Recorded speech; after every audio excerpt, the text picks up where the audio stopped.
Thank you very much. I've not prepared anything. So what we're doing today is, I remember it started as a seed of an idea. I had a meeting with the Manchester Art Gallery team, and we were talking about a project that we were doing with some fashion students at Manchester Fashion Institute. And I knew this, we talk about the Unpicking Couture exhibition, and I was kind of looking at it through my lens and, proposing challenges to the team. Where's this, where's that, why isn't it here? And they said, oh, look at it like that. And, I think it was within a couple of weeks, you responded and said, right, we've took on board what you said, we've made those changes, the additions here. And I was kind of taken aback, really, because we often, look at things through our own lenses and experiences, propose the challenges and walk away and just think, that's that. But what surprised me and what was really fantastic about the conversation is that the team took it on board and listened to what I said and made the changes. And then I thought, right, these are people that I can work with, you know what I mean? They get it, they understand. And from that, we started, having conversations. Someone came up with an idea about having 3 minutes to do with identity. And then, which was me, and then I said to the team, let's do some panel discussions about identity. It could be this, it could be that. And they said, all right then. And then we had to kind of get on with it and do it. So through the nooks and the crannies of non-existent time that we all didn't have, we just pulled together and made it work. So this is the first of three series, Fashion and Disability. I'm so pleased that my colleague, Dr. Elizabeth Kealy-Morris is here, who's worked so hard in getting this excellent panel together. So thank you all for taking the time out today, out of your busy schedules to attend and share your expertise with us. That's fantastic.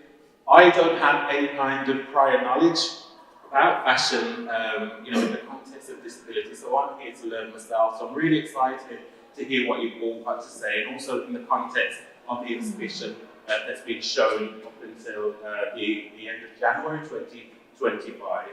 So this is the first of 3 panel discussions. Today's fashion and disability. We have fashion and race that's coming up on the 8th of May, and then we have fashion, sexuality and gender, which is on the 29th of May as well. So if you are interested, you can join those.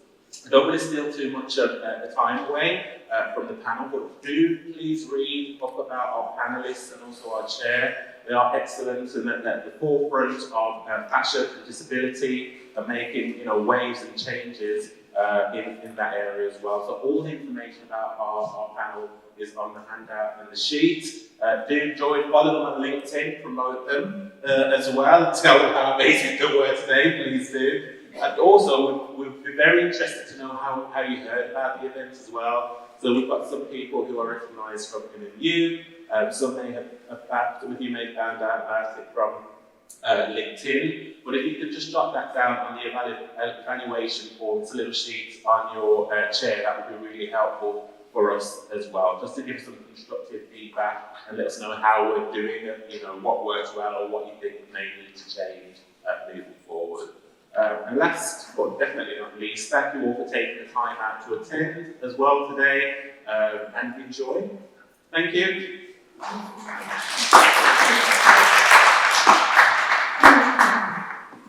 Here we go. Okay, thank you for that, Gavin. I just want to also say really warm welcome to you all to Manchester Art Gallery. Thank you for attending. I'm just going to give you a little bit of information about the Fashion Gallery, which is quite new for us here at Manchester Art Gallery. So I'm going to read it off here. So just to let you know that we actually launched the Fashion Gallery in 2022 with Dandy Style. And this came after the closure of the Gallery of Costume, who you may know of, which was held at Platform and currently now is in redevelopment. So this is the first permanent gallery that's dedicated to the display of fashion and dress at Manchester Art Gallery. So we are really thrilled to be able to situate this collection in context with the wider collections at the Art Gallery and enable us hopefully to engage with more people. So Unpicking Couture was created in partnership with the University of Arts London, and it was funded by the UK Arts and Humanities Research Council. So the research project is actually a project which is called Exhibiting Fashion, which aims to help develop a toolkit that will equip non-specialist curators in small and mid-sized museums to create innovative and relevant fashion displays. So it's really important that we're recording this today. We're having this discussion because this will feed into this kind of this mission. So the exhibition features many pieces that were acquired from 2015 to 2019 through a Collecting Cultures grant from the National Lottery Heritage Fund, including also pieces in the Art Gallery's dress collection as well, some changes that were added. The displays present a contemporary interpretation of couture clothing, and they explore different themes, including design codes, sustainability, courage and creativity, which is probably my favourite, identity and self-expression. So we're really grateful that through this project we've collaborated with lots of different people. It's really important for us to really expand the voices that are shown in the exhibition. So we work with Stitched Up, we've worked with Zenzi Tinker Conservation, the National Saturday Club, Jackie Haynes, Cheddar Gorgeous, and of course we've worked with Manchester Fashion Institute. It's really our ambition to create really relevant, inclusive and engaging exhibitions and exploratory spaces that enable many different ways to connect. We're really delighted to host this programme of talks because it helps to contribute in a small way to the future of fashion by supporting young people who are starting out in their careers, encouraging them to be ambitious and informed. And we ourselves are really looking forward to learning and understanding how we can best use our collections and have more representation within our collections so that we can support this in the future. I would like to also say that please don't miss, we've got this new film that's just come out, which we'll launch today in the Fashion Gallery, which shows the winning students who worked on the Manchester Fashion Institute from the final year BA Fashion Design Technology course, and they took inspiration from the themes and work in our show, and they really kind of responded really thoughtfully, really engaging, and it's really interesting to think about how young people are thinking about these themes and pushing their own ideas. So massive congratulations to the 4 winners. I don't know if any are here today, but it was Amali Ahmed, Liam Richardson, Jessie Tan, and Sophia Bruckner. So they feature in the film. Okay, that's enough for me, because obviously you're not here to listen to me. So I'm going to pass over to, do you want this microphone? Sure. Yeah. Thank you so much, everyone, for coming today. It's so exciting to be surrounded by Villette, and also Lowry, so Villette, Lowry taught Villette, I believe, or was it the other way around? Yeah. The other way around, so Villette taught Lowry. And you can see the beginnings of, Impressionism in his work. So just as an American coming to live in Manchester, this gallery was so important to me, and learning where I was studying graphic design at Manchester Met is where these wonderful painters also were learning and teaching. So really excited to be here. So this is, as Gavin was saying, it's the first of 3 panel discussions about fashion and equality, diversity, and inclusion, looking to provoke sort of a wider discussion about fashion away from the catwalk and the markets, but what fashion, what dress means to us on a daily basis, and what it means within the context of disability when we can't wear what our mates are wearing, and it makes it difficult to fit in. So I'm a senior lecturer in dress and belonging, and those are issues that are really important to my own research. So in 2023, just to put into context how important people with disabilities are in the world when it comes to getting dressed, when it comes to being consumers, being they should be part of the fashion discussion. In 2023, the World Health Organization reported that an estimated 1.3 billion people are disabled, representing 16% of the world's population. Some market researchers estimate that people with disability control $8 trillion in spending. So it's quite a sizable market. However, the consumer with disabilities has historically been ignored within the clothing marketplace, experiencing a lack of apparel that they find fashionable and functional, allowing for full societal participation.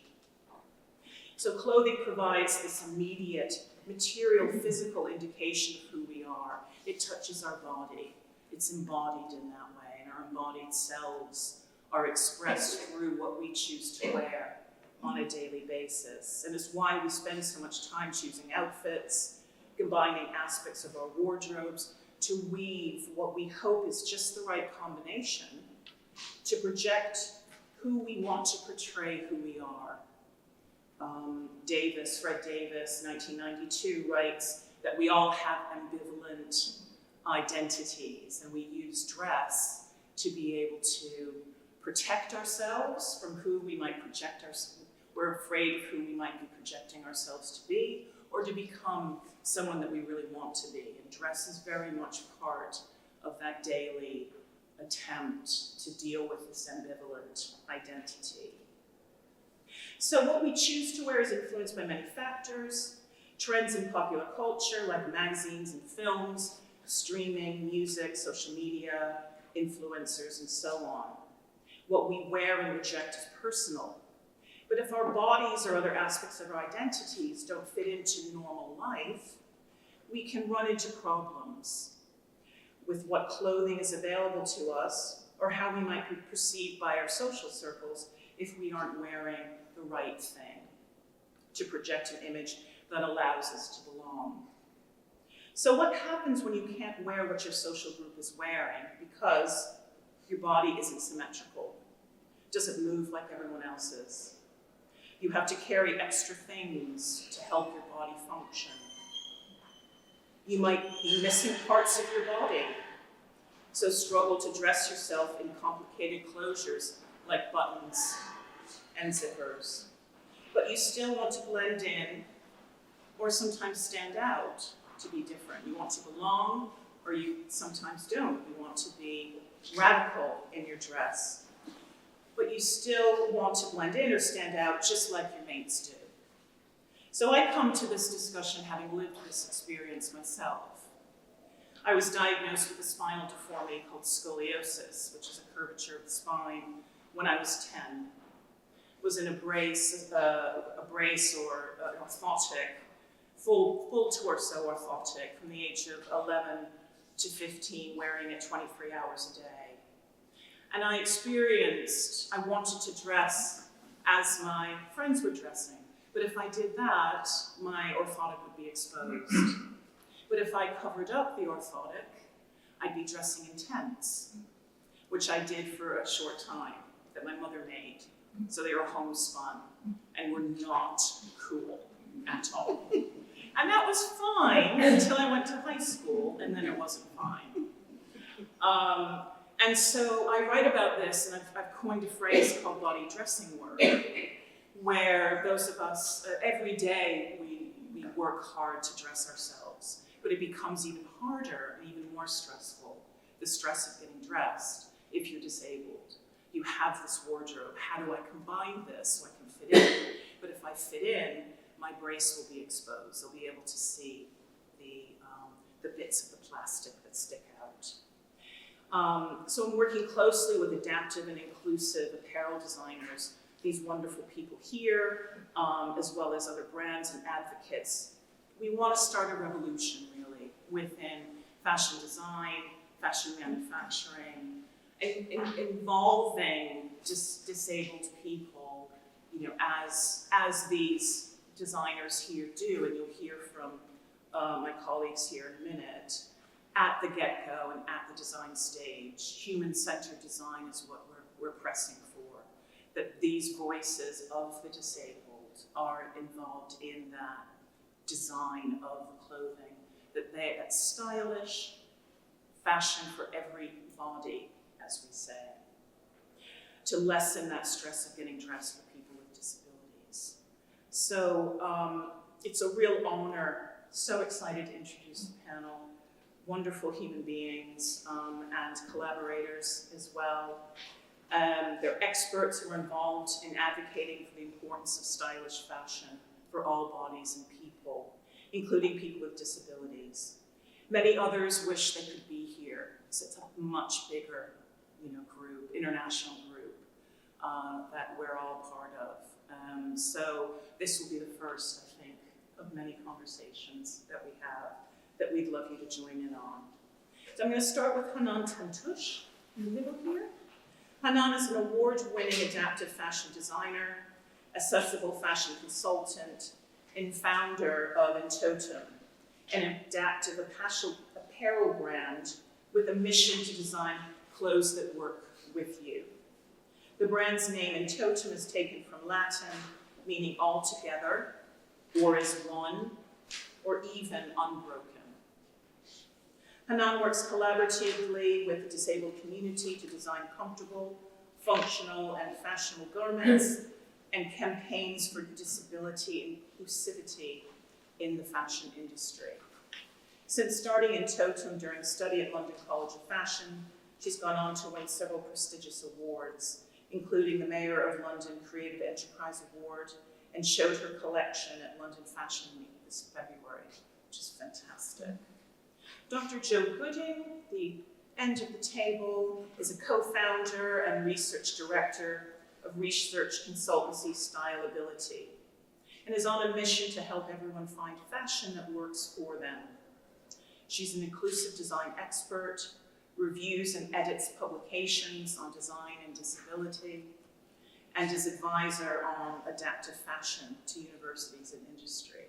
So real wonderful that we have such expertise here. Jo trained as a design historian at the Royal College of Art and Victoria and Albert Museum, and has a doctorate in design from Northumbria University. Jo became fascinated by the design of disability objects when she was researching the history of NHS glasses. We often talk about cool glasses.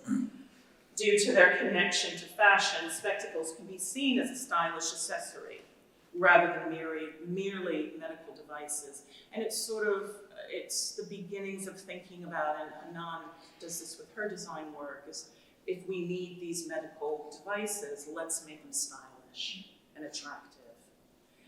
And just to my left is Craig Crawford, who it's lovely to have an American with me.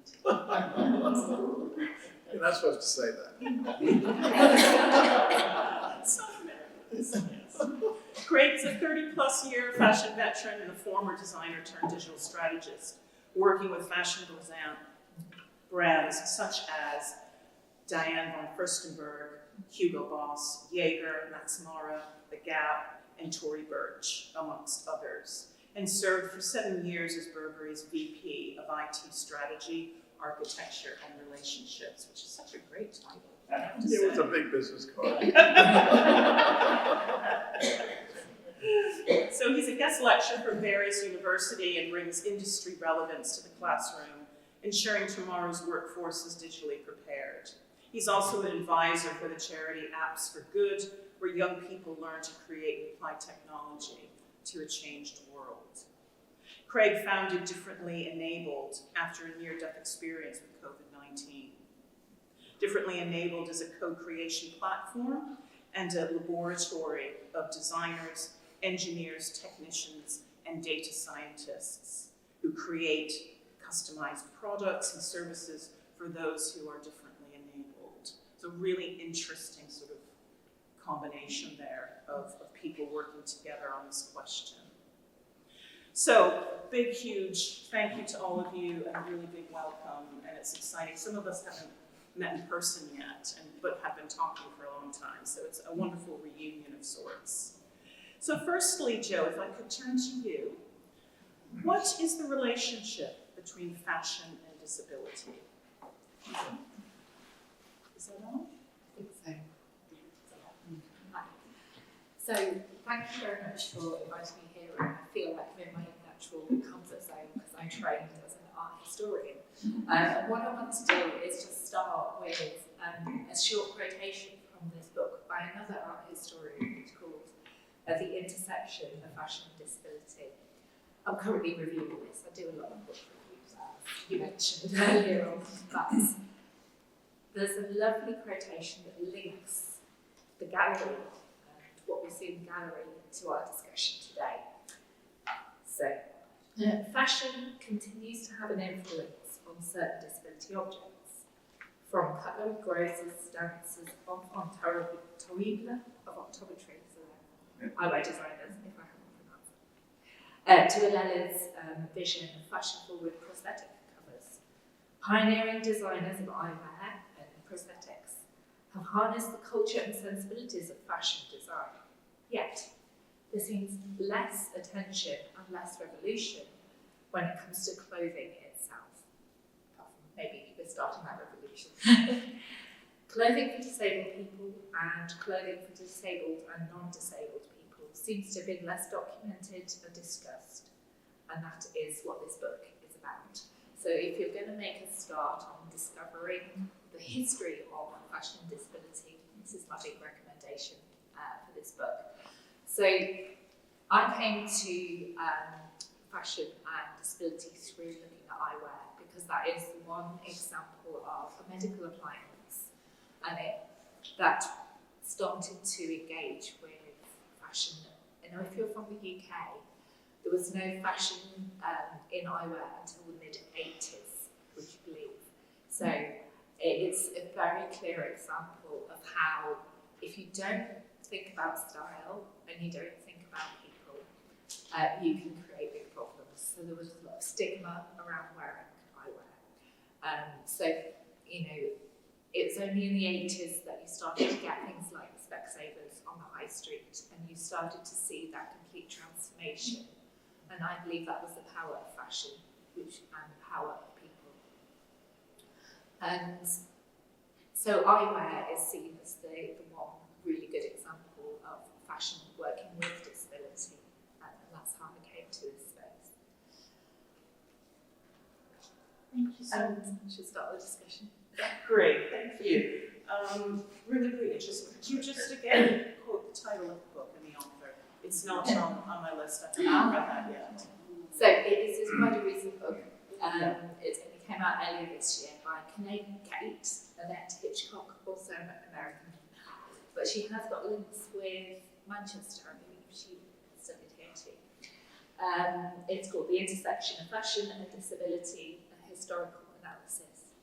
So we'll give you a few of the sort of key moments, because these discussions have been happening in various spaces, but there hasn't been a huge amount of traction, and I think the time has come now. Thank you.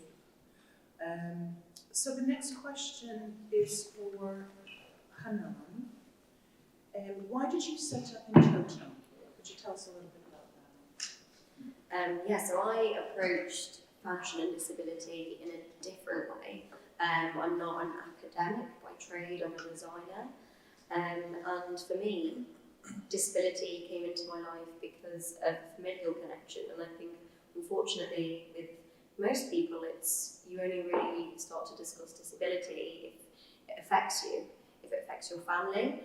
And so for me it was my granddad. He has had cancer unfortunately 3 times, and when he most recently had cancer he had to have a stoma and urostomy bag fitted.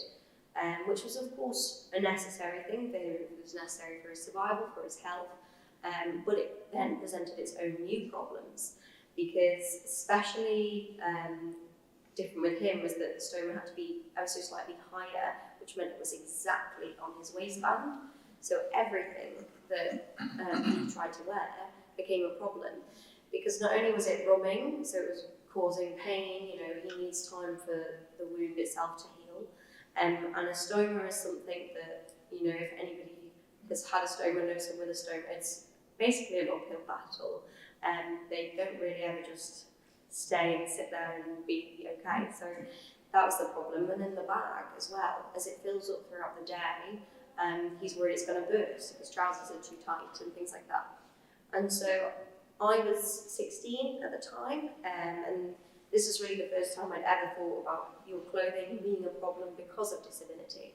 I thought about clothing being a problem, you know, because of size, and this, you know, at the time everyone was talking about plus size fashion, and it's, you know, sustainable fashion, and these are all the big buzzwords of the moment. Everyone's talking about them and saying we need to do it, but no one's talking about disability. And I realised at that point that there wasn't any options for him apart from jogging bottoms, and I was shocked by it, to be honest. And I was, you know, just already on a track towards going to study fashion. I, learned to sew and all these different things because I've been struggling to find clothing that fit me. And so I was like, okay, I guess I'm going to have to do something to fix this. And from that moment onwards, I basically began to look into adaptive fashion. So when it came around to attending university, and I attended university in London at London College of Fashion, I approached the interview process of, I'm here to study adaptive fashion. Are you okay with that? If you're not, I'm not going to study here. And so I very much knew what I wanted to do at that point, and that I wanted a degree, but I wasn't really going to do it the way they wanted me to. And so I spent, the 3 years on the degree, basically any project I was given, just turning it on its head into adaptive fashion, until I really had that freedom in my final year to do whatever I wanted and dedicate my time into it. So I spent the time really researching and working with the disabled community. Initially it was working with individuals, looking at very specific kind of customs kind of pieces, till eventually you start to find trends and generalizations, and that's where you start to hit universal design and human-centered design, which is, both terms that Elizabeth opened the conversation with.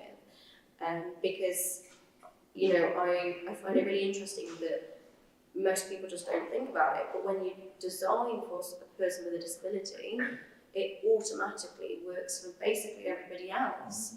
I get so angry every time I sit in a car, even just thinking about seatbelts, and they were made for men, like, why? And so I think it's so simple. If you just design for one person at the centre, you design for one community, then it works for everyone else.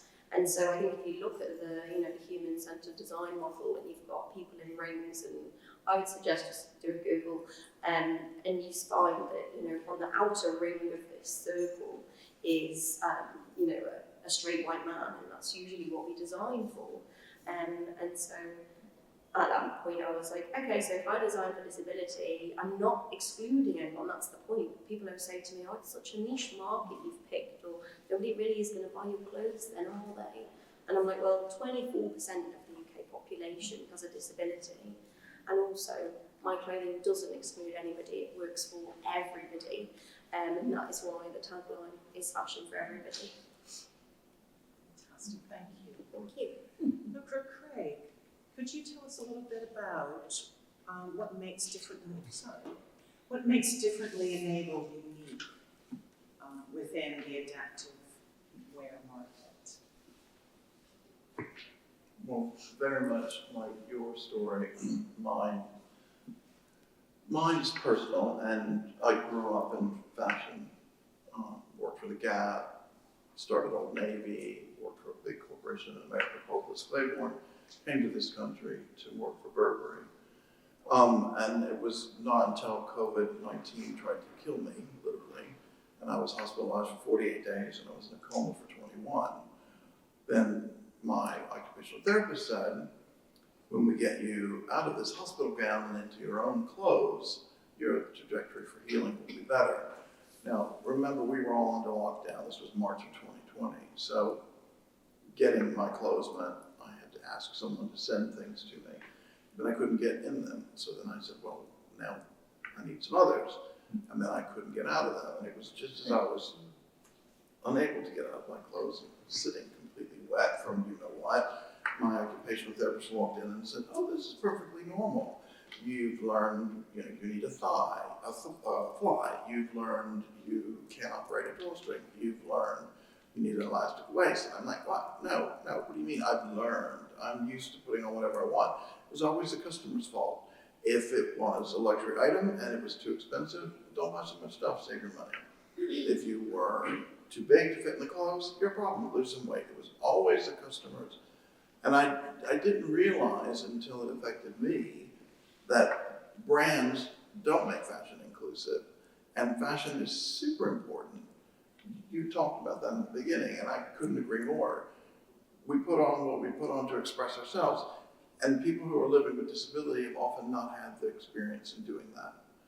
And because I come from fashion and design and textile design as well as technology, I was like, I can put people together globally and we can start looking at this problem. So we co-create with people who are living with disability They design with us, we interview them, we understand the person, we understand the language they want people to use when they talk about their disability.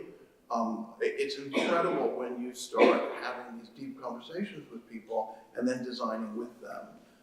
And so that's what we do. And you can see on our website some of our case studies, our brand champions that we've been working with, and we showed at London Fashion Week as well, through London Represents, and had real people on the runway. Even that was quite fascinating because, well, here are our models, what are you going to do for them? And I'm like, nothing. We're going to show our people in their clothes walking the runway, right? And so we've had people who are living with Down syndrome, we have clients who are blind, we have clients who are wheelchair users, we have clients who are neurodiverse, the list goes on, and each person has a different, well, many don't have a relationship with fashion, some do, but they have aspirational goals on what they'd like to do. So Sam, for example, always wanted a biker jacket. Well, he's Down syndrome, and you talked about your mom altering things, his family tends to alter things. Well, he's vegan, and he doesn't want to wear leather, and even if he did, imagine mom cutting up a biker jacket. Traditionally, and you can't design for the disability, by the way, but someone with Down syndrome has shorter shoulders, shorter arms, wider midsection, wider neck. So if he gets something to fit his neck and his midsection, shoulders drop down here.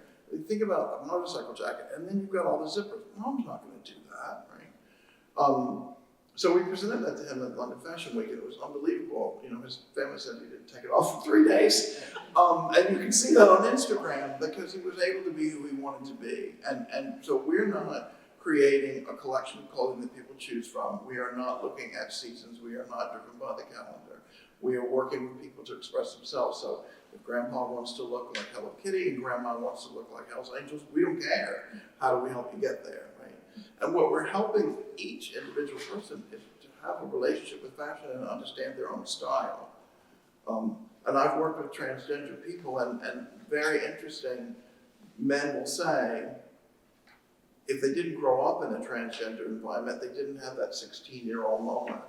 And you women in the audience probably know what I'm talking about, but your sister told you to dress one way, she didn't want you to be prettier. And your mother always wanted you to look little and not be grown up, but your aunt always did what your mother didn't want you to do, right? So by the time you're 16, you've had enough of that. You've got your 16, you know who you are. But a man who's transitioning at 40 has never had that. So no styling, no understanding of that. And then sometimes they'll dress like performers, sometimes they'll dress like grandma. So people that haven't had a relationship with fashion are very curious and they want to explore that, right? And if you think about the clothing that you wear, like, what do you got? And my husband teases me all the time because I can never pack for a trip. I have to pack a color story. Because I don't know what I'm going to feel like the next day I wake up, right? Am I going to wear woven? Am I going to wear knit? I don't know. I'm very privileged to have that opportunity. And I thought, this happened to me for a reason, and I could do something about this. And I told the team, and you probably had a very similar experience, but I told the team when we started, we're for-profit, we're not a charity, and we're not an advocacy group.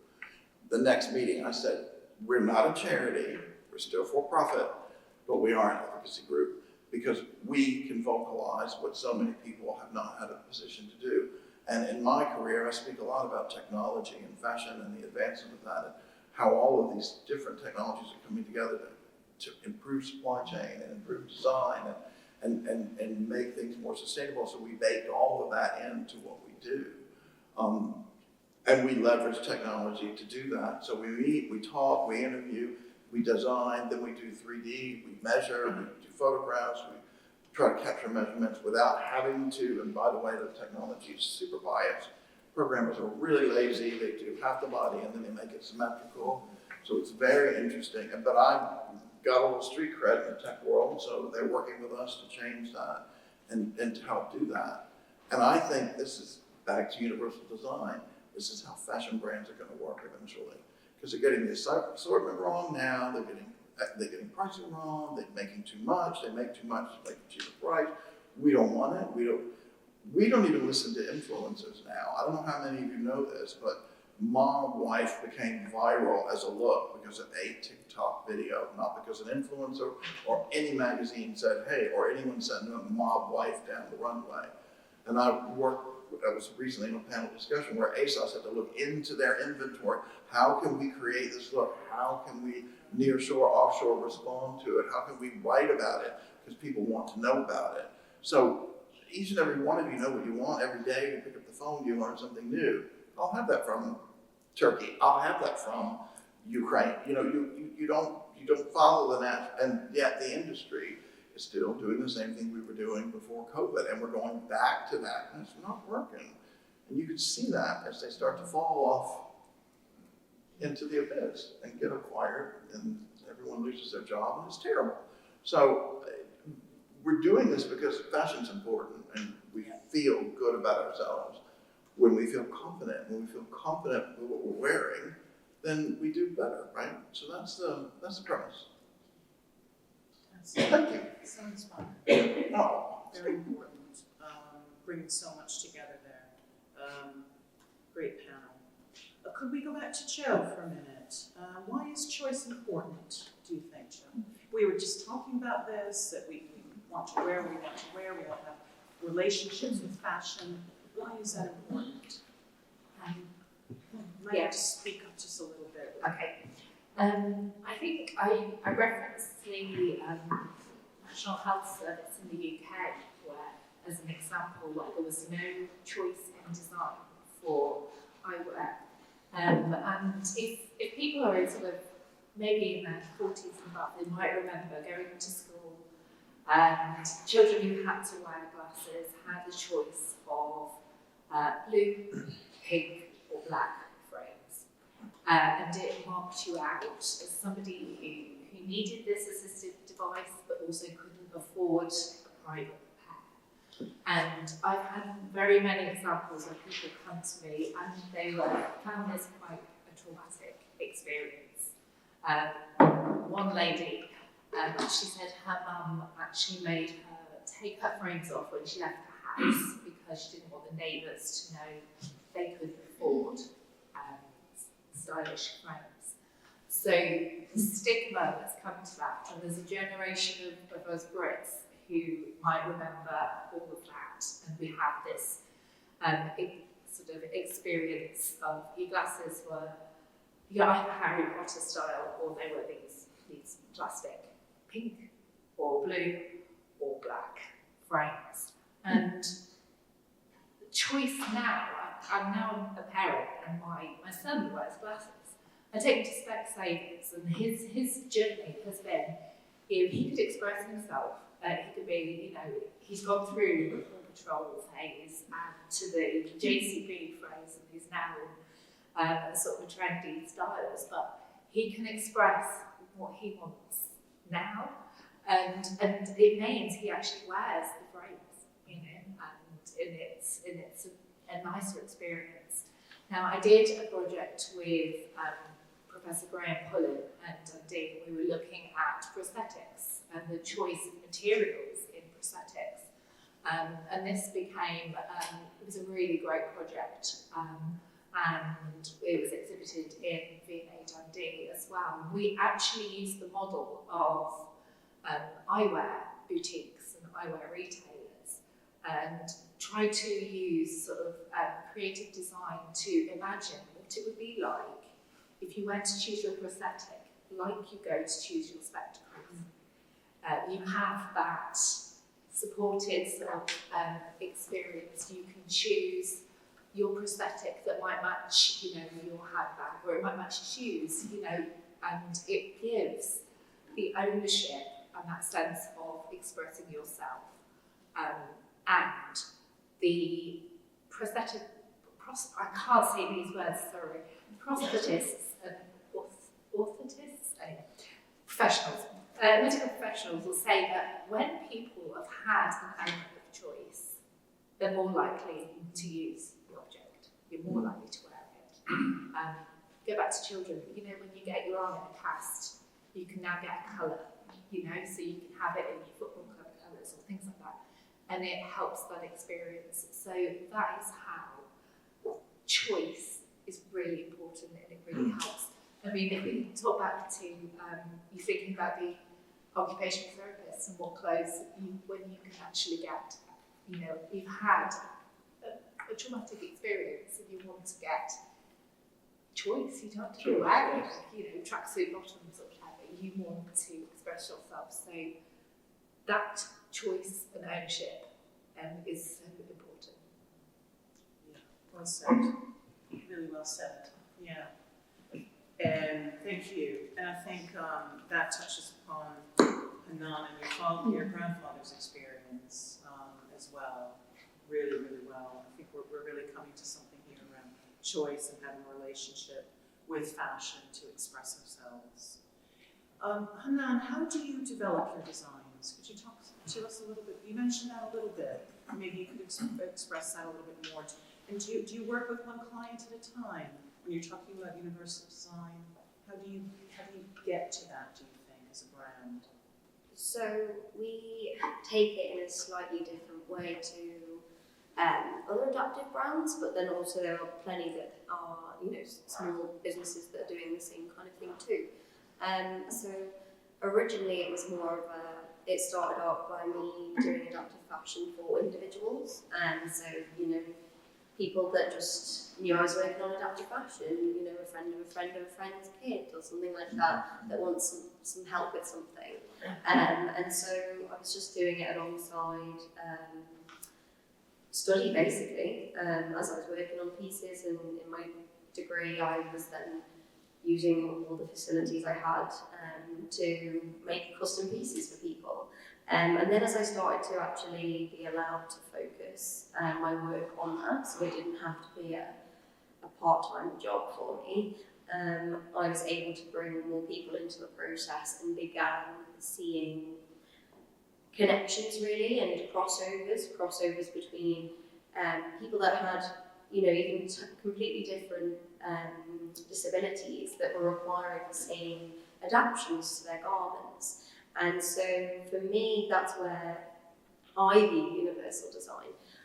I don't call what I do universal design because there are some pieces that, frankly, you would look slightly odd in terms of if you were walking in a seated cut trouser. They would just fit wrong.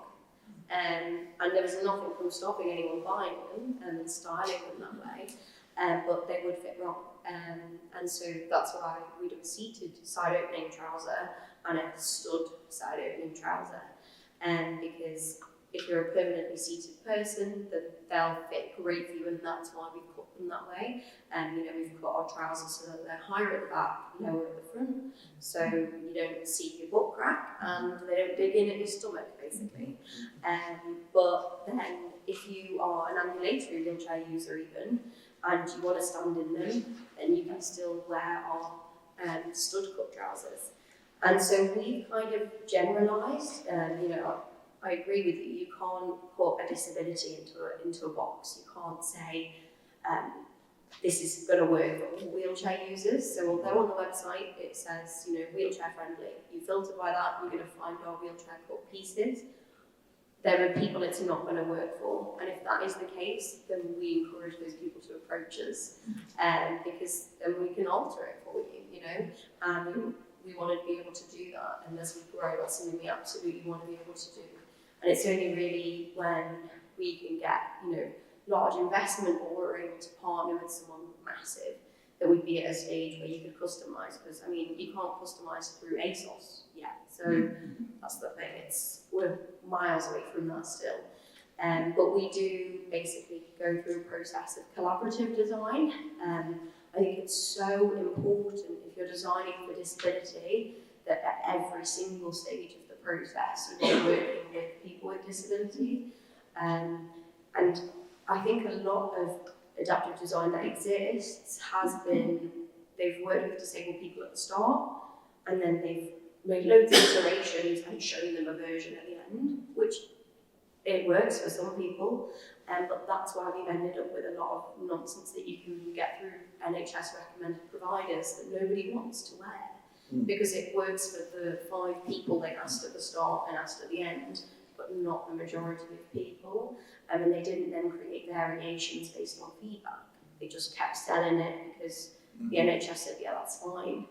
And so we work with different people at every stage, and we also think about every tiny little detail. Like the fabrics, are they breathable?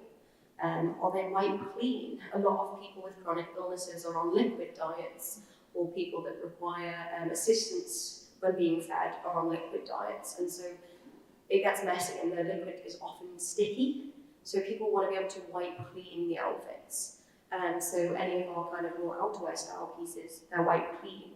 Then we worked with carers and physiotherapists as well, because the disabled community is not just people with physical or hidden disabilities. It's a whole. It's carers, it's physiotherapists, it's parents that are dressing people, that are assisting people every day. So we also study the way people dress. We studied the way carers were putting on coats for people and watching the hacks that carers have developed, because they're really the people to learn from. It's like when you watch a parent dress their kid and the kid does not want to put the shoes on and they figured out the system. That's how we should make shoes, isn't it? But instead we just keep letting parents struggle. So that's what we're trying to do really, is we watch the way that people dress and we hack the clothes to make it work. So we change the mobility, we change the patterns, and we've created generalizations that work for certain groups. And there are so many crossovers in them as well. Our trousers could work for someone with a prosthetic, they could work for someone with sensory needs, they could work for someone with a stoma, they could work for someone that just experienced bloating, and so we've made ease of wearing and ease of dressing a general theme, and then specified within that certain categories like wheelchair friendly, which is why we're no longer universal design, but we still cross into that quite a lot. Can I just add, I just want to add one thing to what you touched upon. So, going back to the textile, so we were very proud of ourselves in the beginning inquiring what in industry is called dead stock, but excess raw materials that were going to be going to landfill, going to be burned up. And we were very proud of that. And the reality is, it's a great and wonderful thing. But we now have legislation coming that we have to tell consumers the origin of, how it was made, et cetera, et cetera.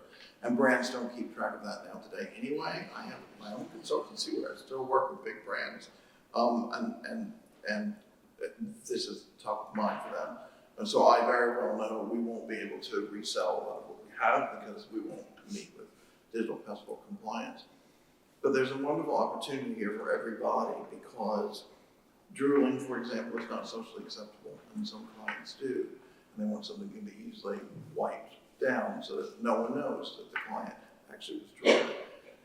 And also things like seizures or muscle spasms, where they're right at dinner and everything goes all over them, right? So looking at textiles that are stain resistant, looking at textiles that are water repellent and easily wiped down.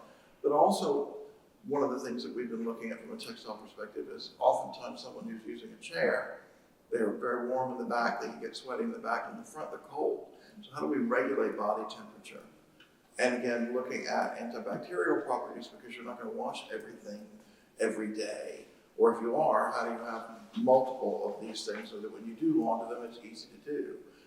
And so all of these, we all learn from each other, and it's such an interesting community to be in, making and designing apparel with and for people living with disability, because we will share information, we talk to one another in this community in the UK. Big brands don't. Like, we broke down a lot of doors because we were in tech, and so we could compare what tech was.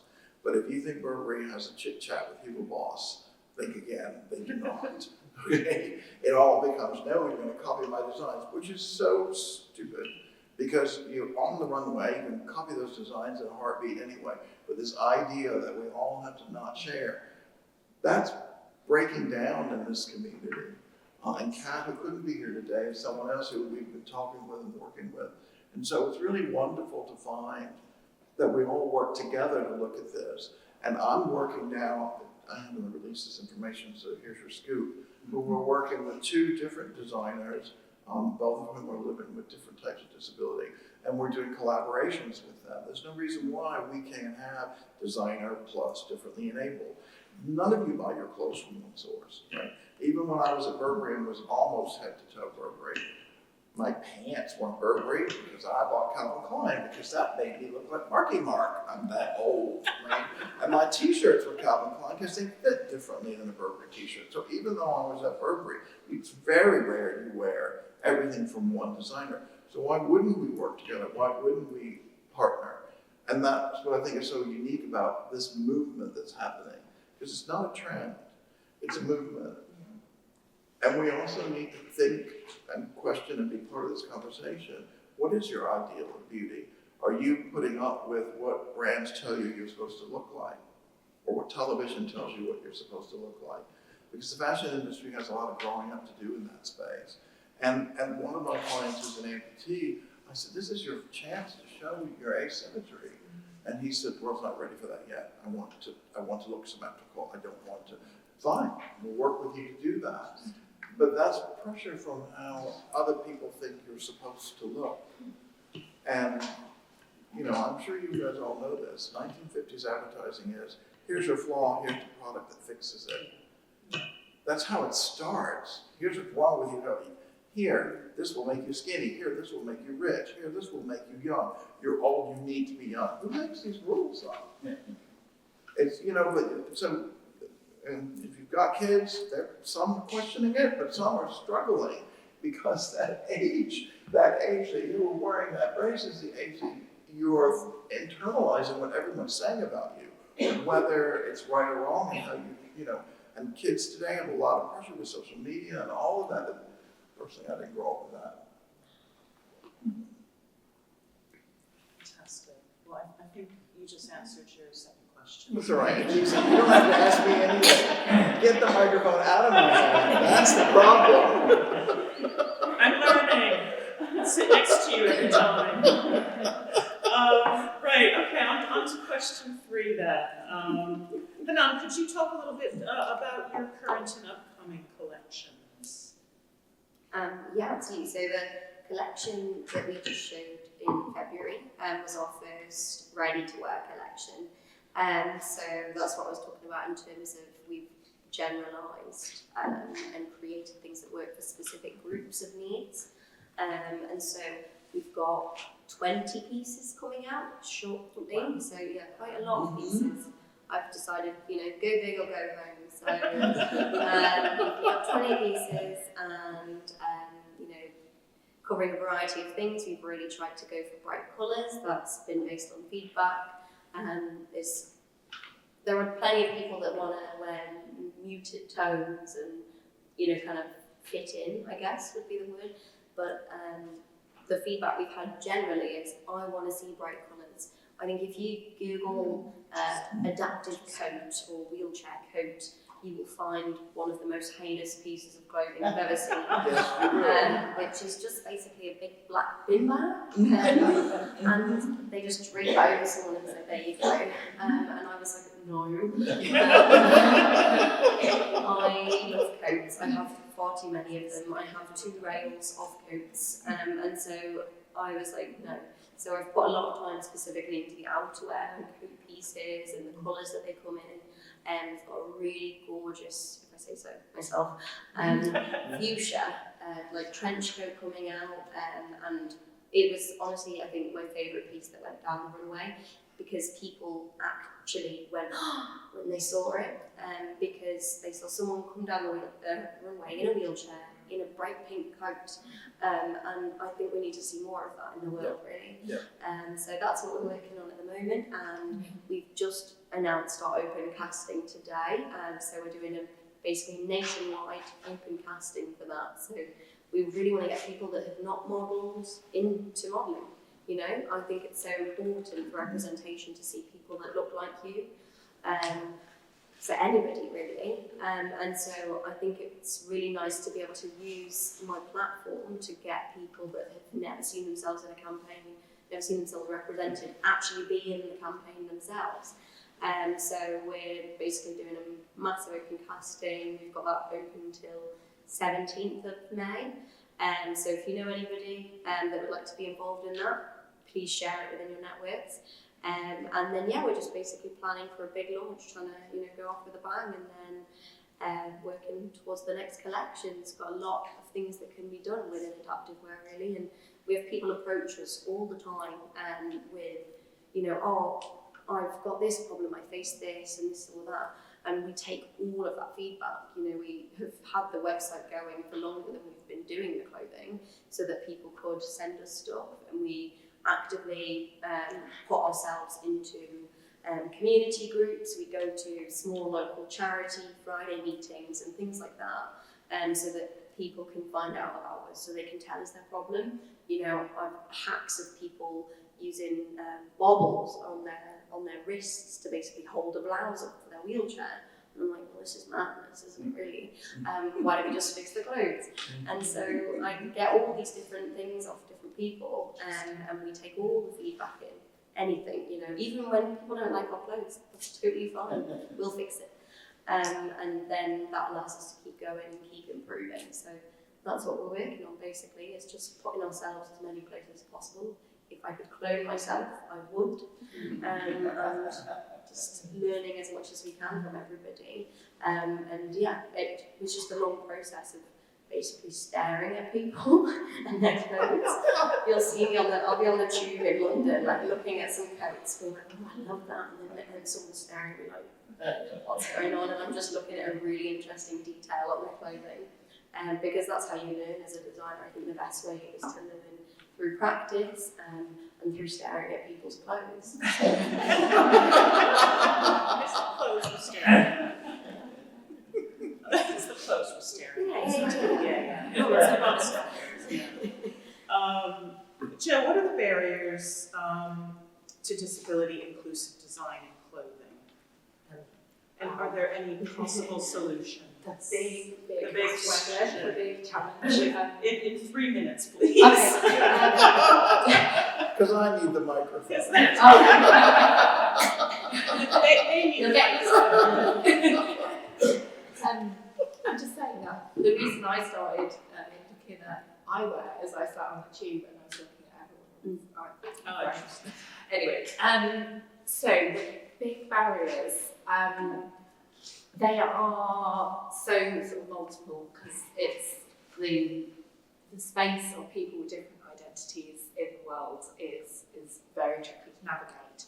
But I'm really glad that we started the discussion here with identity and disability, because it is the one category that is intersectional, cuts across any other types of identity, and it's also the one category that we could all be, it could be part of our identity at any point of time, either by accident, illness, or just getting older, as we get older every day.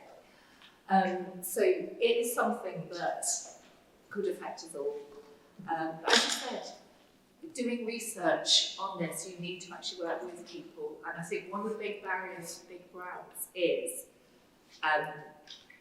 it's seen as quite a medical thing, and then there's lots of ethics involved in that. So practically and legally, it's really difficult to do that research. So many of the small adaptive brands that I've been working with are people who have those lived experiences or have people in their own sort of network that they can work with, and they're doing really good stuff. But the big barriers for brands are, you know, that they don't want to be seen as, you know, sort of patronising or sort of trying to make money out of people. Like you say, Craig, it shouldn't be a charitable endeavour, but it hits on those really tricky issues of charity, of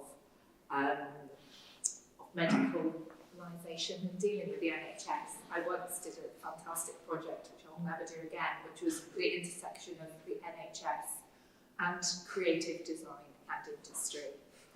Yeah, if you want a big challenge, do something like that. But yeah, so it is a real challenge. So the fear of engaging, basically, that is, I think, the biggest barrier. And I think Hannah's example is you having to do something almost bespoke, and with Craig as well, for people's different experiences of how their body meets the world. And for brands, that's really difficult. There are some who will do a niche collection, a little bit of low-hanging fruit. There'll be some easy dressing ranges for children's wear. We see sort of Asda doing things like that. Primark did an adaptive lingerie range. It was only about 4 or 5 items. Very difficult to find. I trawled Primarks to get my hands on some examples. But yeah, the big brands will want to see, is it going to be a return on investment? Because they see it as niche within a niche, and disability is so multivariate, so I think that's one of the biggest problems. But one of the things I've been trying to do, as I left academia, I used to love teaching designers and coaching people as they were doing their sort of final projects and things like that. And as I stepped outside academia, I've been working with entrepreneurs and sort of designers as they are taking those steps, and making myself a bit of a nuisance, I suppose, really, just sort of mentoring and helping, because we need to build this community together, because it is really hard with doing these small brands. So my role is it's a big mission. I'm trying to sort of work in education and with small brands and entrepreneurs, as well as advise larger industry as well, because a lot of it is about helping people on that journey of discovery. It's an education piece, so that's what I'm sort of bringing to the discussion. I just wanted to say, I think that what you're talking about is the same problems that brands face anyway. Like, most brands don't know who they are anymore. We have a horrible sizing problem in the industry. A men's Calvin Klein is not, a medium is not the same as a Burberry medium, is not the same as a Hugo Boss medium, right? When I worked at Liz Claiborne had sold the company. And I did not work for her in the 1970s, but in the 1970s when she founded that company, she was a woman designing for women who were going into the workforce. And that was a brand new space, right? And your choice was Laura Ashley dress or men's power suit. And she went, no, we're not like that. And that's how she built the clothing line and the empire that she did build. She knew who she was and knew who she was designing for. So a lot of brands don't know. And I said in a briefing on who the Liz Claiborne consumer was way back in the 90s, early 2000s when I was there. And when it finished, I burst out laughing because she took her kids to soccer practice, she played golf, she did yoga, she went to the movies, she had a book club, and I was like, what does this woman not do? You're making clothes for no one because you're trying to please everyone. And I think this is the problem that we have with most brands today. Many of them are run by venture capitalists, they want money, what's your exit strategy? I can't stand that question. I'm not doing this because I want to cash in. We're in a startup, everyone's going to be a unicorn billionaire, crazy. We had that with .com when e-commerce started, right? This is just a fade. Who are you designing for? We're designing for the customer. So when you go back and you look at it, brands forget who their customer is. We pushed it all offshore because it's cheaper, we can make, and there's a lot happening now with tech that we're reevaluating sizing, we're reevaluating where things are made and how things are made and who it is. And so it's just going back to who your customer is. This is a customer base that's just been overlooked. Brands haven't been getting it right for the other people. So it scares them to go into something that they perceive as niche. But we are finding similarities. It's not niche. It's about what does somebody want and how do they want to express themselves. Yeah, I would like to add to that as well, that I think because we are adaptive fashion, people think that's the aesthetic almost. So if you were to say, what's the aesthetic of Vivienne Westwood? You're going to see plaid, you're going to see layering, you're going to see corsets. You wouldn't expect to see that in a different fashion house because that's their brand identity. Mm-hmm. And because we're adaptive clothing, people think that is the aesthetic. No, that's the design methodology.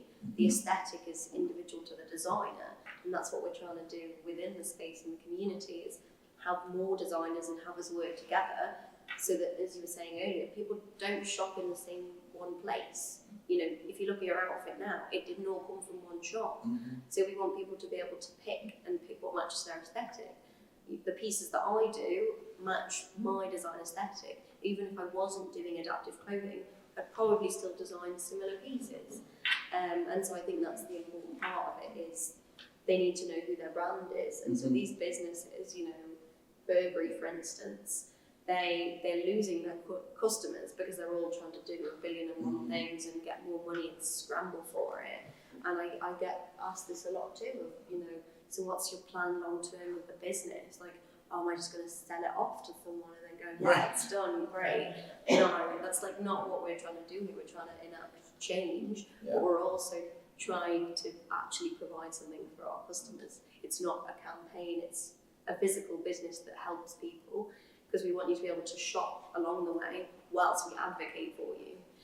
We don't want it to just be about our movement, but then still there's no options. Right, So. right. And I'm wearing differently in April, I'll have you know. I'm not wearing, we don't do shoes, but I am wearing differently in April. There's a Sam shirt. And I could not make this shirt and sell it to you because it would cost $6,000. If you come to say, this lady, you see the intricacy and this, when I roll this down, the sleeve lines up with this. We did all of that for Sam because he's a competitive ballroom dancer who happens to have Down syndrome. He also happens to get no extra qualification for that, and he and his wife win competitions all over the country, right? But we wanted to do something that was very engineered for his body, for his movement, which is why it's big. And I'm wearing it. I'm not a ballroom dancer. So just in closing, really, a couple sentences, if possible, because we want to open the floor up for your questions and comments, which we're very excited to hear. So could each of you consider a really quick answer to this question? What are the next steps to encouraging the apparel industry to develop widely available, inclusive, adaptive, functional, stylish clothing for consumers with disabilities? Jo, you're off. She's ready. She's ready. I'm going to hide the academic and just do the inform, inspire. Inform, Yeah. inform, inspire. People, inspire, and help them on the journey. It's okay to learn, you know. Fantastic. That was short, wasn't it? Yeah. Inform and inspire. Yeah. I would say the next steps to getting, you know, big brands to adopt adaptive fashion is actually to start in education. I've written about this, and I think it's the place to start for everything, really. I've just graduated, you know, it's been less than a year since I left university, and we don't talk about adaptive fashion there, we don't teach it. So I think if we talked about adaptive fashion more, we allowed, you know, more disabled people into the design process, we had more disabled people into school buildings. You know, the building I was taught in was not accessible, so I couldn't even get my models into the building. I had to go outside to do everything. So yeah, we need to start education, and then eventually it will mean all these people get into the right places. It's really how we're going to change it. Is start young, basically. Okay, another word. Just working together, supporting them. Because I've been working in education on this sort of journey, teaching us sort of adaptive fashion and inclusive design, but we need to just keep supporting each other. Yeah, and I think it's being part of the conversation. I think it's being people first. You know, the more I talk to people living with disability, the more I learn, the more I share, but also the more I realize we are afraid to talk to people with disability. We're afraid to offend them. We're very fear-based, and it's not about being mean-spirited. You know, if you were a child and you saw someone in a chair and you pointed to your mom, why is he in that chair? What would your mother have said? It's not polite to point. We'll talk about it later. And unless you were a brat like me and said, "Not that kid in the chair," you never talk about it again with your parents, probably, right? So don't be afraid. Talk to people like people, and you learn so much, and then share that. One of my biggest fans and mentors, he doesn't even know that he is a mentor, said to me, the only thing we can do, the biggest thing we can do as human beings is learn from each other. And it's true. And we're so bad at that. And when we start adding commercial aspects that. We forget about learning and we start chasing the commercial aspect. So talk, be part of the conversation. Fantastic. Thank you, all of you, very much. So I'd love to open the floor now for questions, discussion. Yes, right Question, here. yeah. Thinking about like really small brands or. Mike. Oh, Yes, right. it's off. It is. Hi, panel. Hello. Thinking about really small brands or small designers, people who are just starting out and perhaps are quite intimidated about getting into the industry, but knowing that they have that room for flexibility. Do you have any just practical advice about how to kind of centre adaptive fashion and that kind of inclusion from the outset from somebody who's really small? Thank you. Yeah. Okay. As someone that's very small, I would say that it's about it being part of the initial process. I think when people try and add adaptive fashion in at the end is when it becomes not adaptive fashion. So this was my problem through my degree, is that certain lecturers, for instance, would always say, yeah, but just adding the adaptive stuff at the end, can you not just focus it on this or this or this? It's a tailoring project. And I was like, yeah, it's not, it's an adaptive tailoring project for me. So I think it's about having it in your processes. It's the same with anything really. You know, do you want to have good HR in your company? You should have it from the beginning. You should have a good system. You can't then just change it at the end and go, yeah, actually we're a really people-focused company. So yeah, I would say it's about from the outset. If you want to do adaptive fashion, find those people. And I'm not saying you need to like go cold email everybody. It could just be a local charity.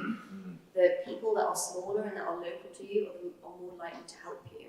You know, there's a charity everywhere. In every town, in every city, there is a charity that's doing something to help people. There's a young drama club for people with disabilities. There'll be care centres and day centres that want to actually take part in this because everybody wants fashionable clothing. Yeah. So yeah, start working with those from the outset. That would be my advice. Great, thank you. You're welcome. Yes, right here, thank you. To just add as well, we have a nice little WhatsApp group with lots of people in our space, so if you'd like to add to that, we can join those discussions. I'd like to, Yeah, that would be great. yeah, cool. Well, hi. I just want to say that I'm absolutely delighted to be here in this room when we're talking about adaptive fashion. I started my journey in adaptive fashion while designing in 2016 when I designed a collection with Barbara and Menu. It was adaptive range for children with sensory processing disorder. And at the time there was no academic research. There wasn't that book, I can't wait to grab over that book because it was nothing like this. The book was How to Adapt Clothes as a Parent from 1972. That's as interesting as it got. And I was at that peak of when Tommy Hilfiger worked with Runway Dreams, and the Tommy Hilfiger brand came out, but like you said, it wasn't tokenism because you couldn't find it. It's nowhere to be found.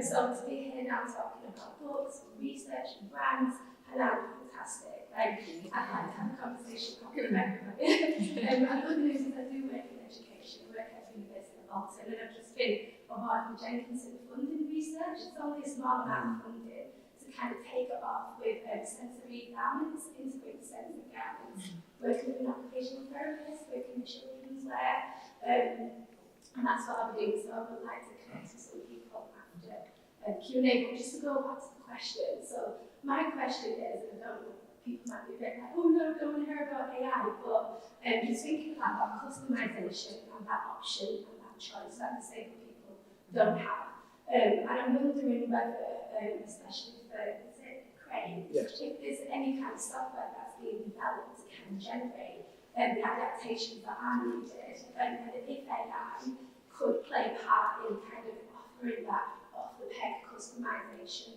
for people with disabilities, and is there anything like this that you've heard of, or do you think that this is potentially where it could be going? That's the question. So a couple of things. First of all, we've just been approved for SEIS Advanced Assurance and ES Advanced Assurance. So I've been bootstrapping differently enabled from the beginning. So back to understanding, you know, we are partnering with universities. We're looking at grants. I actually set up a wholly owned company in the United States that we can also apply for. United States federal grant money. You know, if we were still part of the EU, we could apply for that, but we only get to apply for UK funding right now. It's a UK company.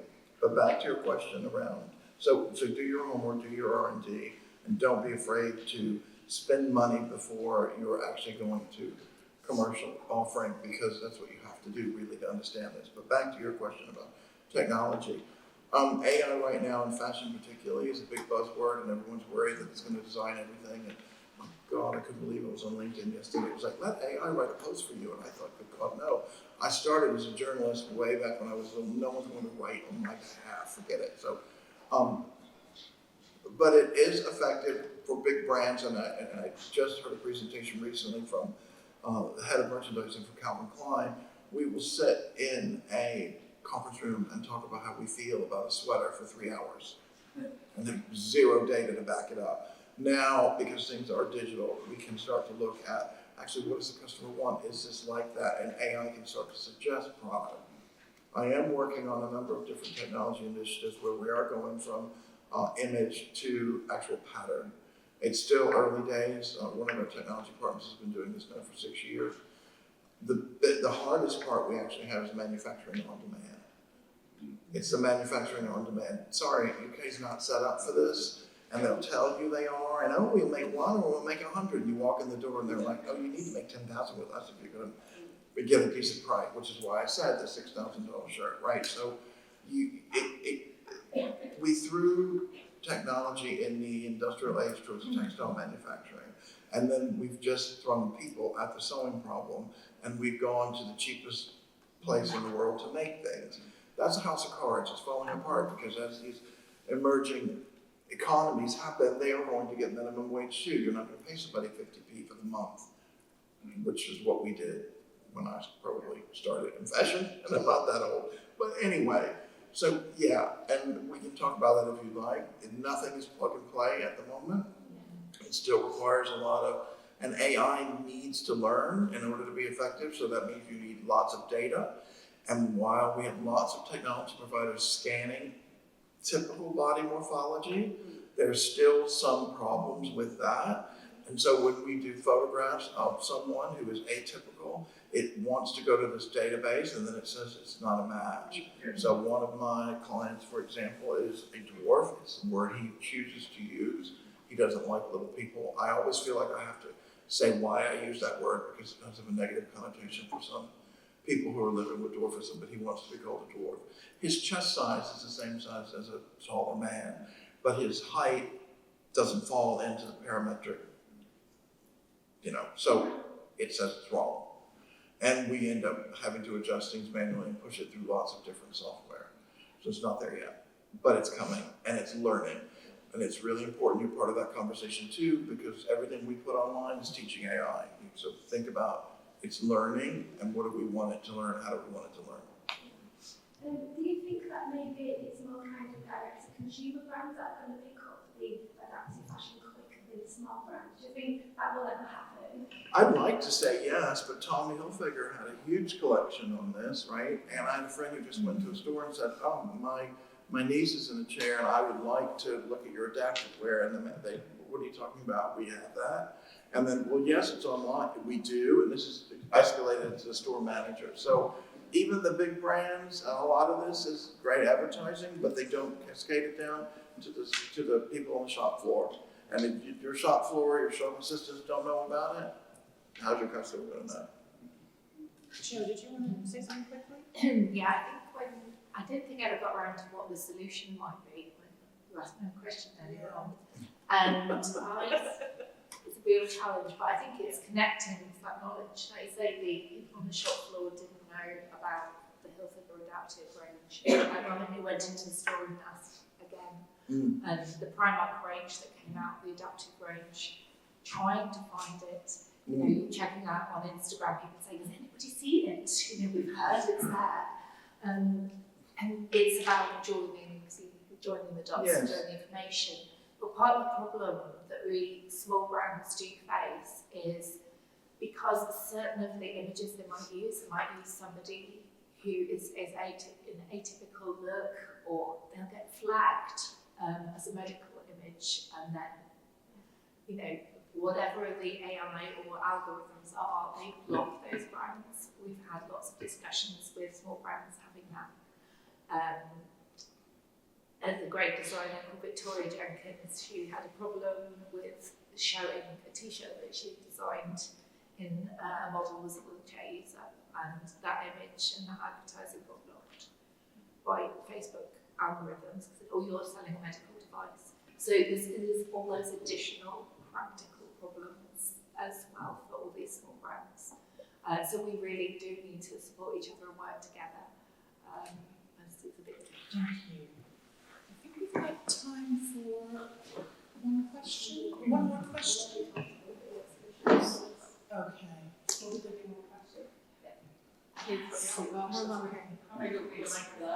So, Are you on? Barbara, it was more like case. Yeah. Okay, so you're not going to go for mine. Okay, I'll get one then. So my voice is loud. So my question is on marketing, right?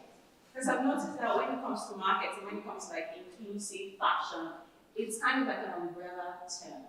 But based on like your experience, especially both of you, because you're like in the business, have you been able to kind of like decipher that there is a special type of marketing for this market that you've identified in a particular way? Because another thing that I've noticed in terms of like adaptive fashion is that sometimes marketing is used to kind of exclude the segment that they're targeting. So it kind of defeats the purpose where you're saying, I'm trying to be inclusive, but then the words that I use to market those kind of products kind of exclude the market. So based on your experience, have you been able to decipher if there's like a special type of marketing for people like this? I'm asking because I'm interested in marketing and I'm in fashion marketing. Great question. Thank you very much. Who would like to answer?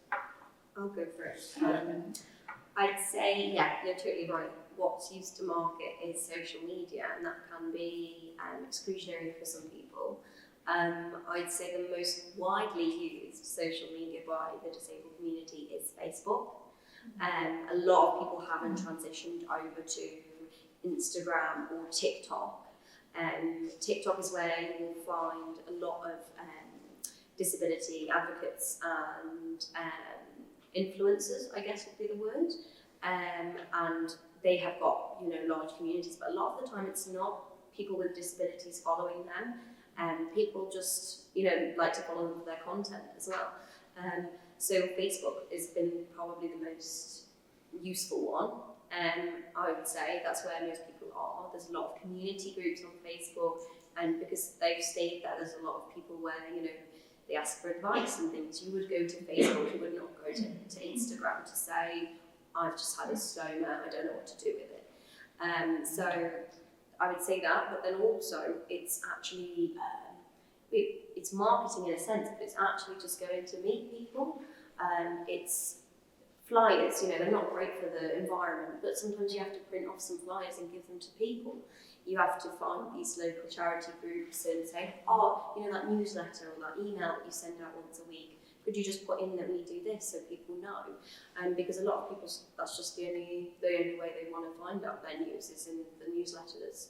And so I'm getting quite a lot of these where it'll be like, you know, I get one for Chester, where I'm from, about the bus, and they were doing a review of how accessible the buses are. And so they just send out in the newsletter, oh, hey, does anyone want to be involved in this review for how accessible the buses are?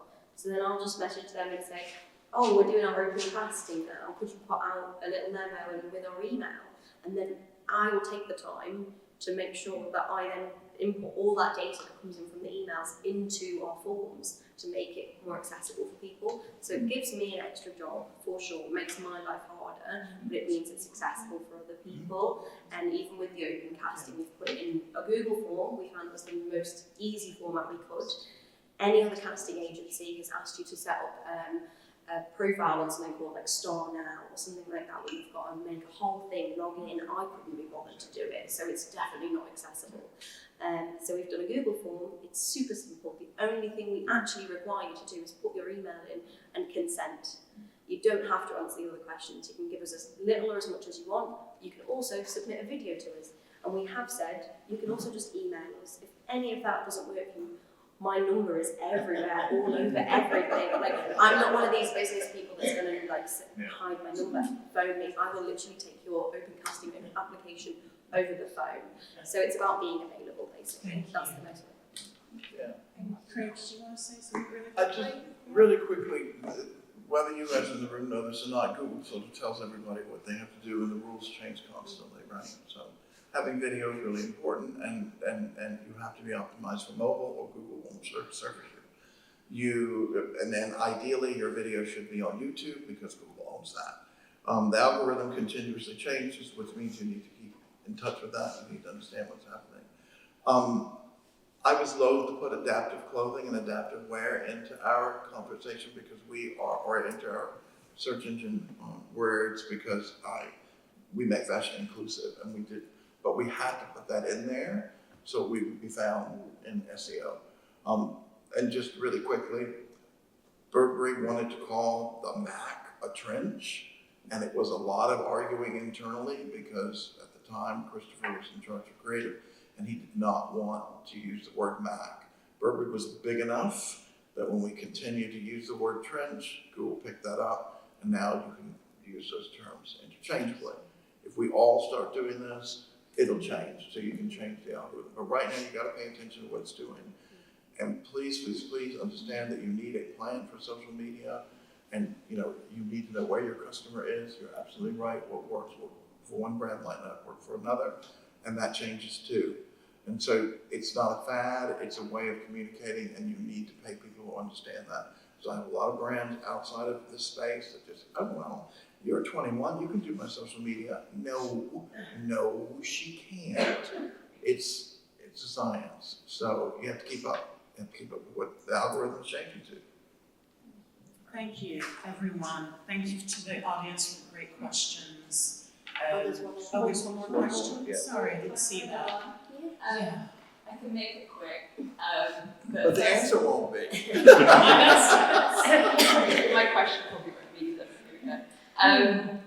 First of all, thank you for everything that you've shared so far. It's been incredibly insightful, all your different opinions and thoughts.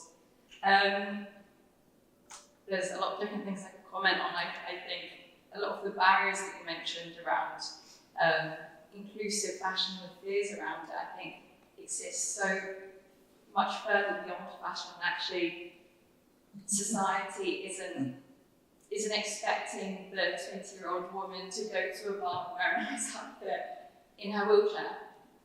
So it's like you've really got to look at the bigger picture to then be like, oh, okay, well, how is she going to do that? So that just triggered a lot of thoughts, so it's interesting. My question touches on the future, which you spoke about before, but where do you see inclusive companies in the future of the industry? Do you see there being a need for them? Are we hoping to have an industry where there is no such thing as here's the normal brands, here's the inclusive brands? Is that possible?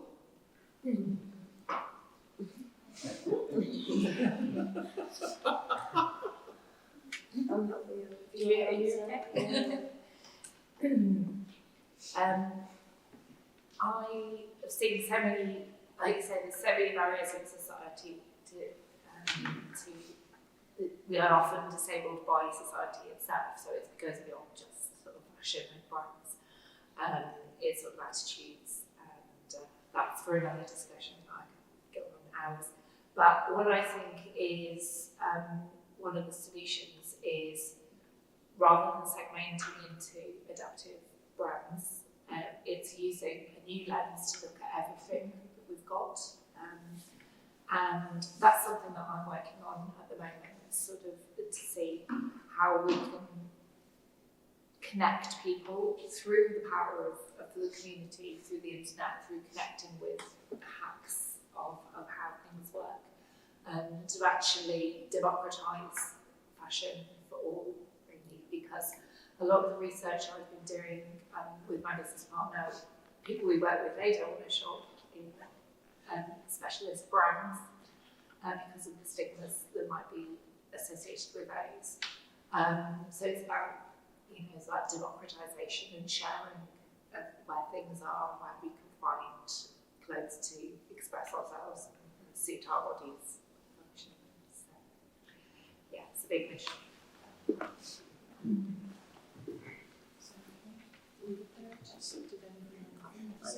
Let me. I'll be quick, I promise. I personally don't think we will ever be at a point where we have just general clothes. And I don't necessarily think that's an awful thing. But I think if you think about, for instance, genderless clothing, when people have categorised it as genderless, unfortunately it's become often just baggy, unshaped grey clothing, because they went in that direction for some reason. And so I think it's helpful to have categories. That's why I think it's helpful, for instance, that you can filter on our website to say wheelchair friendly, because you do need to be able to identify what works for you. So, for instance, I like the fact when I can go on a website and I can filter by the shape category or whatever they tend to call it, which just means I've got massive hips, I need clothes. I like that. It's helpful for shopping, but I don't think we'll be at a point. I think it's more, as you're saying, about changing the lens. It's about making people feel more comfortable to buy from specialist brands, because I absolutely have worked with people that don't like the word disability. They might, have a disability, and they, use the benefits that come with that. They'll have assistance, they will have an adapted car, but they will not call themselves disabled. And so that's fine, and that's absolutely personal preference. And so those people most likely won't choose to shop from me because they don't like the fact I associate the word disabled, which is why a lot of people tend to use universal clothing. But I choose to stick with disability because the general client base that I work with prefers that I specify that. Thank you very much. And thank you so much to this wonderful expert panel here who put fashion on the forefront of a discussion about everyday life, our identity, our self. Almost a first responder to me when we look at what PPE was, during COVID, that pieces of clothing are really key to everyday life. And thinking about fitting in and having that relationship with fashion is really important for all of us. And so it's great to have this conversation with all of you. Thank you so much to the Manchester Art Gallery, to Gavin, to Manchester Fashion Institute, and to our wonderful panel. And the conversation